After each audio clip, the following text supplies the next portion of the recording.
একজন মুমিনের 24 ঘন্টার রুটিন কি জানালে উপকৃত হবে? চমৎকার একটি প্রশ্ন। একজন ইমানদারের 24 ঘন্টার রুটিন কেমন হবে? ইমানদার ভোরে ফজরের ওয়াক্ত হলে, আজান হলে ঘুম থেকে উঠে ওযু করে সুন্দর করে, পুরুষ হলে জামাতের সাথে গিয়ে, মহিলা হলে বাসায় নামাজ পড়বেন খুব ধীরস্থিরতার সাথে, সুন্দর সাথে। এরপরে ফজর নামাজের পর তিনি সকাল সন্ধ্যার দোয়াগুলো ফজর নামাজের পর অথবা আগে সময় থাকলে আগে সকালের দোয়াগুলো, সকাল সন্ধ্যার দোয়াগুলো পাঠ করবেন। সুযোগ থাকলে সূর্য ওঠার 15-20 মিনিট পর 2 রাকাত ইশরাক পড়বেন। এরপর তার কাজে কামে তিনি বের হয়ে যাবেন। সকালে ঘুমানোটা এটা আমাদের জন্য স্বাস্থ্যগত দিক থেকে উপকারী বিষয় নয়, আর কোরআন হাদিসের দৃষ্টিতেও প্রশংসনীয় কোনো বিষয় নয়। এরপরে কাজে কামে বের হবেন আল্লাহর নামে। বের হয়ে হালাল উপার্জন করবেন, হারাম উপার্জন করবেন না। কান দ্বারা হারাম জিনিস শুনবেন না, চোখ দ্বারা হারাম জিনিস দেখবেন না। চোখের হেফাজত করে হালাল উপার্জন করে জোহর ওয়াক্ত হলে আজান দিলে মসজিদে এসে পুরুষরা, মহিলারা নিজ জায়গাতে কাজ সালাত আদায় করে নেবেন, ফরজ। এরপরে 5 ওয়াক্ত নামাজ পরবর্তী দোয়া দুরূদগুলো পড়ে মসজিদ থেকে বের হয়ে যাবেন। আল্লাহ বলেছেন ওয়াইদা ফাইদা কুদিয়াতিস সালাহ ফান্তাশিরু ফিল আরদ, নামাজ শেষ হয়ে গেছে, জমিনে বাইর পড়ো। ওয়াবতাগু মিন ফাদলিল্লাহ, আল্লাহর করুণা তালাশ করো। এরপরে যে আপনি আবার জোহর পর্যন্ত প্রয়োজন হলে উপার্জন করবেন, প্রয়োজন না থাকলে বাসায় ফিরে আসবেন। এবং দুপুরে কায়রুলা করা সুন্নাহ, সেই কায়রুলা আপনি শেষ করলেন, জোহর পড়লেন, এরপরে আপনি দুপুরের পর আবার কাজ কাম করলেন, আবার আসর ওয়াক্ত আদায় করলেন। আসর টু মাগরিব সকাল সন্ধ্যার দোয়াগুলো পড়েন, না হলে মাগরিব পরে পড়েন। মাগরিবের সালাত পড়ে এশার আগে আগে খেয়ে ফেলেন। এটা একটা গুরুত্বপূর্ণ ব্যাপার। খানা, রাতের খানা কখন খাওয়া উত্তম? এশার আগে আগে।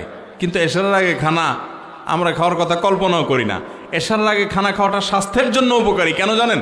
কারণ আপনি খানা খেয়ে ফেলছেন, এরপরে আপনি এশার নামাজ পড়বেন, আপনার এক্সারসাইজ হয়ে যাবে, এগুলো ডাইজেস্ট হয়ে যাবে। এরপর আপনি বিছানায় চলে যাবেন, আপনার জন্য স্বাস্থ্যগত দিক থেকে উপকার হবে। আমরা কি করি? এশার নামাজ পড়ে যেয়ে ভূতের মতো টেলিভিশনের সামনে রিমোট নিয়ে বসি, আধা ঘন্টা, 1 ঘন্টা, 2 ঘন্টা টক শো, মিষ্টি শো, নাটক, সিনেমা, আউল ফাউল এসব করে টোরে এরপরে কয়টা খায় দপ করে আমরা শুয়ে পড়ি বিছানায়। সব আমরা স্থূল হয়ে যাচ্ছি। এটা স্বাস্থ্যের জন্য ভালো কিছু না। আর এশার আগে কথাবার্তা, খাওয়া দাওয়া সব শেষ করে এশার পরে দ্রুত শুয়ে পড়া, এই জিনিসটা তো সমাজ থেকে একেবারে হারিয়ে গেছে। আমি নিজেও আমল করতে পারি না পুরোপুরি। তারপর আলহামদুলিল্লাহ আমার বাসায় মাহফিলের মৌসুমের বাইরে আমরা চেষ্টা করি 10টা থেকে 11টার ভিতরে যে কোনো মূল্যে শুয়ে পড়ার। আমাদের সমাজে আজকাল 12টা 1টা না বাজলে আমাদের ঘুম হয় না। রাত দেরি করে শোয়া এটা ফজর নামাজ পড়ার জন্য সহায়ক না বাধা? অতএব ফজর নামাজ পড়তে হলে রাতে তাড়াতাড়ি শুইতে হবে।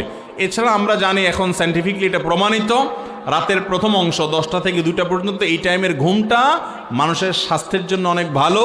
এতে মানুষের ইমিউন সিস্টেমটা অনেক স্ট্রং হয়, রোগ প্রতিরোধ ক্ষমতা বৃদ্ধি পায়।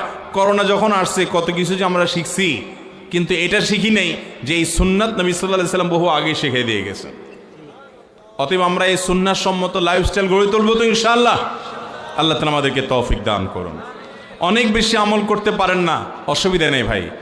ইমান বিশ্বাসটা ঠিক আছে, 5 ওয়াক্ত ফরজ নামাজ পড়েন, হালাল উপার্জন করেন, গালমন্দ দেওয়া, কাউকে অধিকার নষ্ট করা এগুলা করবেন না। আপনার আখলাকটা ঠিক রাখবেন, ইনশাআল্লাহ জান্নাতের পথ সুগম হবে। আল্লাহ আমাদের সবাইকে তৌফিক দান করুন।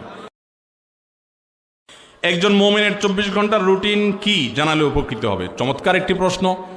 একজন ইমানদারের 24 ঘন্টার রুটিন কেমন হবে? ইমান